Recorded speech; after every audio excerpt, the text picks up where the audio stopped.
Hello my viewers around the globe, welcome to my channel. A lot of people, when you're making your research, you find the circulating supply, total supply and the maximum supply. But some of you don't know actually the meaning of these things. So in today's video, I'm going to show you all the meanings and how you can use them in order to get the maximum profits in that specific coin that you're going to get. So stick with me until the very end. If you haven't subscribed to my channel, please subscribe and click on the bell icon so that you don't miss any video from Sima Crypto.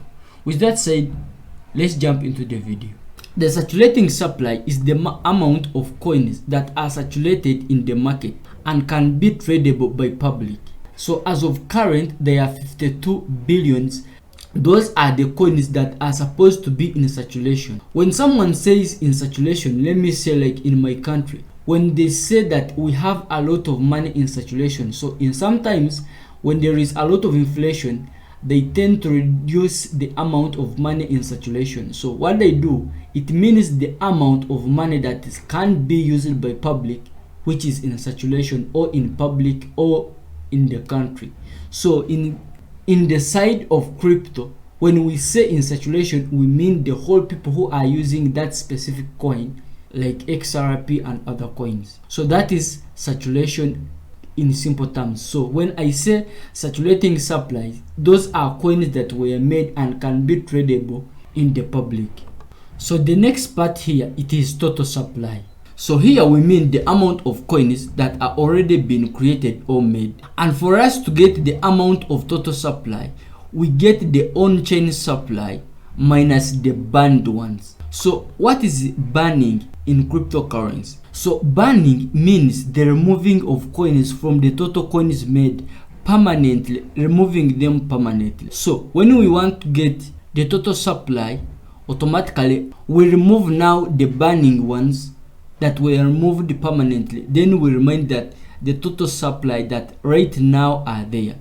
So the maximum supply, these are coins that are supposed to be in circulation. Whatever the case it might be, they will not be added or be reduced.